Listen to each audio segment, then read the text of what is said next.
Nagsimula sa isa, naubos ang 5, hanggang umabot ng 15. Pagdating ng 20, hindi na makatayo.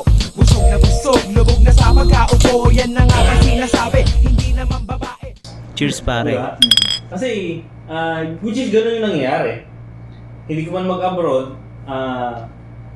tawag dito, talagang pipikit saka magbibingi-bingihan ka na sa mga nangyari. Well, kasi kailangan mo ng survival mode ka eh. Parang makikialam pa ba ako sa issue ng ibang tao eh.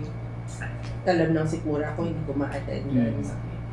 So, yung sa level ng poorest of the poor at hanggang sa middle, ramdam nila yon na wag na tayo makialam kasi gets ko yan. ultimo nga bigas hindi ako makabili. Wala nga akong pamasahe. Kung may trabaho nga ako, wala naman akong pamasahe pampasok. May trabaho nga ako, yung pangbayad ko sa renta ng bahay, hindi ko rin mai-provide. So, Excuse me lang pare wala akong pera ngayon. Paano ko paiintindihin lahat ng mga points na nabanggit ni Karis, di ba, na ang hirap nun. Kaya, ano na lang sila, hanggang sa simpatya na lang, hanggang sa agree na lang, pero ang move nun is talagang pangsarili. Pangsariling kayo. Eh kasi gagawin mo lahat talaga para mabuhay ka eh. Parang, nung time na, na sobrang active ako mag-voice out, kasi I felt na because other people are doing their best to survive, that they can't attend to, to these calling out the government, etc. Ako na may free time, I can do it for them. So I felt na I can not just sympathize with them, pero really empathize na walk where they walk so that I would understand where they're coming from. So that when I because I have extra time, I can call out the government on their behalf. Alam ko yung sinasabi ko at hindi lang siya teorya or naisip ko lang. Kundi talagang alam kong sitwasyon ng isang pamilya, kaya ako nasasabing may ganito. Pero nung ako na yung kailangan mag-survive, hindi ko na ma-call out ang government. Kasi yung extra time ko, gagamitin ko na pang earn ng money, sa side hustle ka na. So, nagigets ko talaga kung bakit marami nilang nag-go-off na huwag na tayo makialam, bubuhay na lang tayo. Kaya lang kapag ganun yung pag-iisip ng hindi lang isang tao, kundi ng karamihan, uulit lang yung cycle na yan. Hindi mo inilaya ang susunod na generation sa paulit-ulit na yan. Kasi nga busy ka eh. Busy kang mag-survive. Alam mo kasi pare. Ang problema karamihan ng Pilipino, yung mentality is Alam ko yun. hindi, kahit sino man ang puto. Oo. At yun Kasi din, isaksak na sa utak eh. yung daming ganong mentality. Ang daming Yun din ganun. yung Sila yung paulit-ulit na naglalagay sa paulit-ulit ng mga pamilya, ng mga tao, ng mga apelido. Kaya, politika pa rin no? oo. So napakalaking ambag. Oo. Ambag. Kaya, hindi naman din porket makialam ka sa politika, gagaan ng buhay. Talagang, sa Part siya. long Process. journey. Pero, if we don't start somewhere, Ay, di wala. nga. Direct, di kami sabihan, ito pala yung mannerism na ito. Binigyan namin tubig para inumin, pero tignan mo. Star. Napansin ko na nga yun yung kinat niya eh. Bakit? Nagsimula ako Na-advertise ba tayo ng kumpanyang to? Hindi, kaya wala silang kayo na makita sa kasi ang one bottles. Advertisement on last nag kayo. Dun sa mga batas yung advertisement bottles. Hindi, pero palagi ko, hindi na naman tayo kaya sa mga pag-uusap na to, hindi lang siya para makarating sa solusyon, pero yung magkaroon ka ng awareness. Importante na meron kang mabuting insight na hindi lang yung sarili mo, kundi considered yung ibang klase ng tao, ibang klaseng pananaw. Hindi mo man solusyonan, pero at least alam mo kung bakit may ganun. You will decide better, you will process things better para mas well-informed ka. Kaya, buboto ka ng tama. Maaayos yung pakikipag-usap mo sa ibang tao, hindi mo ididiin sa kanila yung kahirapan nila, hindi mo isisisi sa kanila yung kahirapan nila. Kasi ikaw mismo, alam mo na, hindi naman pala laging kasalanan ng tao lang kung bakit siya mahirap. May mga iba pa palang pinoconsider. No? Na doon sa sinabi mo, Bus na pulutan eh. paano yung mga tao, mga Pilipino na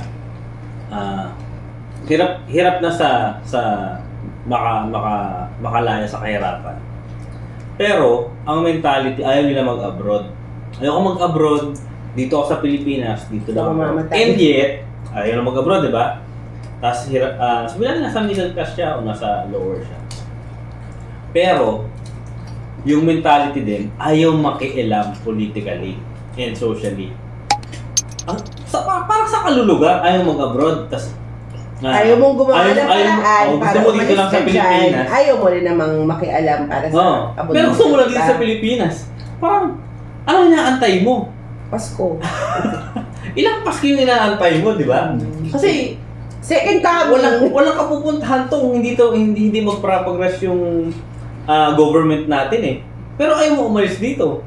Sasabihin mo, hindi, ayaw ko mag-abroad. Wala akong calling dyan, o kaya wala akong, hindi ko desire mag-abroad. Gusto ko dito lang. Pilipinas lang kasi dito yan. Pero magkakaroon pa rin ng ano eh. Bakit mo gustong manatili dito? Pero ayaw mo nga makialam sa mga social issues o social problems. Ibig sabihin, Affected hindi ka affected ng social problems kasi kung ayaw mo umalis pero nandyan ka, kasi pwedeng andito ka, kaya lang walang opportunities na umalis. Mhm. That's one thing. It's another thing to say na, dito lang ako, pero hindi ako makikialam. Bakit?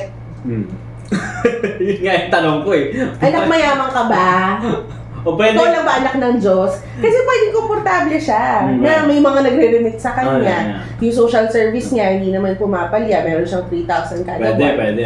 So, hindi ko kailangan ng umalis kasi mabuhay ako sa 3,000 buwan-buwan. Pwede. So, meron siyang ibang source of income na hindi Kaya kailangan ng... hindi ako naniniwala na andito ka lang dahil gusto mo lang. Parang meron ka pa rin either komportable ka or gusto mong ipaglaban yung bayan mo. Ako, never ako nagkaroon ng desire na mag-abroad para magtrabaho or mag-OFW. Number one, walang opportunities kasi hindi ako skilled. Hindi ako considered the skilled worker. So, Siguro dyan ka. aanhin nila yun. Later pa din. Aanhin nila yun. Tutor ako ng English. pero nandito ako kasi komportable ako. Pero ngayon, naiisip ko na, naghahanap na ako ng mga opportunities to leave the country. Tapos babalik na lang ako sa 2020. Kasi na doon sa timeline.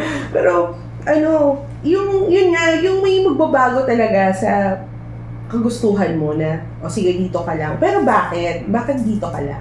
So, pwede ko bang gamitin yung photo ko ngayon? Pwede ba? Oo. Kagamit-gamit naman. Yes, kagamit-gamit. Pwede ba nating tawagin mga taong gulong yun? Taong gulong. Bakit? Kasi pabigat eh. Yung parang, ito yung financially stable sila sa sarili nila or sabihin natin sa pamilya nila. Pero, yung movement towards general, for the good of the many. Wow, the good Good of the may. Ano ba yung grammings ko? Ganito. For the country, di ba? Parang gulong. Kasi sabi niyo. Tama. Ang description niyo. Komportable lang siya, pero wala naman siyang ginagawa. Or na para iusad ng Philippines as a whole. Hindi kasi hindi lahat ng tao na Wait lang, hindi ko na pinapatama wired. ako.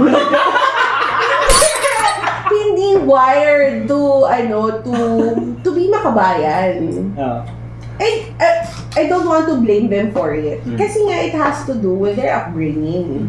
So kung hindi ka naman conscious sa cause ng bansa mo, ngayon ka po makikialam nakinabang ka na ng pagkain. Kayo mga teacher ng Heka si Julian. Ay, sorry, yung mga Si Julian Kultura, oy. ano na ba kayo? Hindi na Hekasino. Hindi na. Paano ako? PPE. Aralipal. Aralipal. Ewan ko kung Aralipal Lipunan pa rin Social studies na Social studies sa English. English lang.